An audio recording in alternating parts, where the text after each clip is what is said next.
Le président français, Emmanuel Macron a annoncé, le 17 février, le retrait de Barkhane et de Takuba du Mali. La France et ses partenaires ont annoncé un retrait coordonné du territoire malien de leurs moyens militaires respectifs dédiés à ces opérations.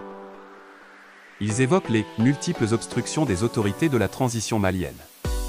Les conditions politiques, opérationnelles et juridiques ne sont plus réunies pour poursuivre efficacement l'engagement militaire actuel dans la lutte contre le terrorisme au Mali, justifie-t-il.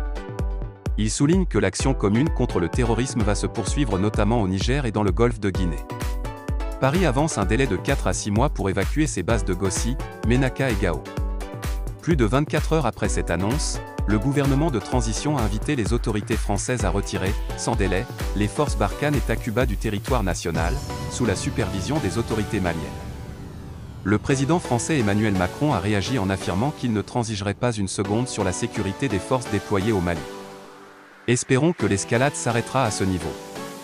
Et après le divorce, viendra le moment du remariage. En attendant, calmons le jeu de tous les côtés, car ce sont les groupes armés radicaux qui profitent mieux de cette situation.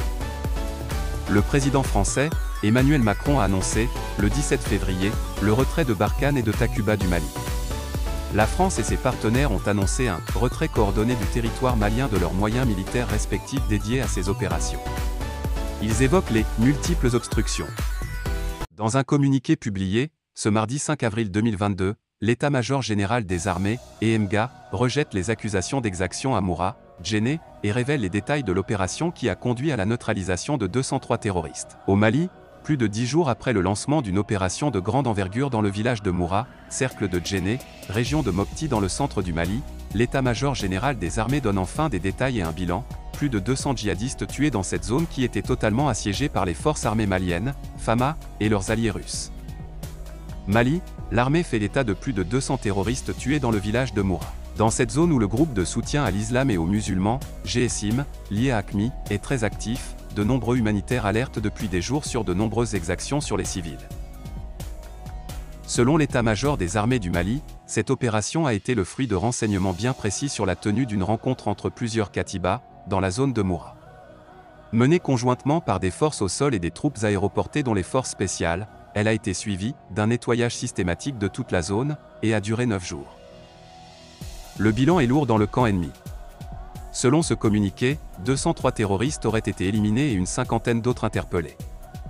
200 motos ont également été saisies et brûlées. D'importantes quantités d'armes et de munitions ont aussi été récupérées. Par contre, le communiqué ne fait pas état de pertes au sein des FAMA. Depuis le début du siège de Moura, des ONG locales et internationales ont alerté sur des violences indiscriminées qui auraient fait de très nombreuses victimes civiles. Cette inquiétude semble d'ailleurs partagée par la MINUSMA qui se dit, dans un tweet, très préoccupée par les allégations de violences survenues contre les civils, lors de ces affrontements.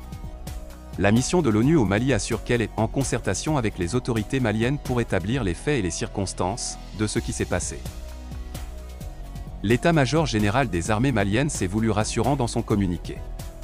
Le respect des droits de l'homme et du droit international humanitaire reste une priorité dans la conduite des opérations, assure-t-il, avant d'inviter la population à la retenue contre les spéculations diffamatoires à l'encontre des FAMA. Amnesty International conteste la version de l'armée, mais Amnesty International qui a contacté des sources sur place dit tout le contraire.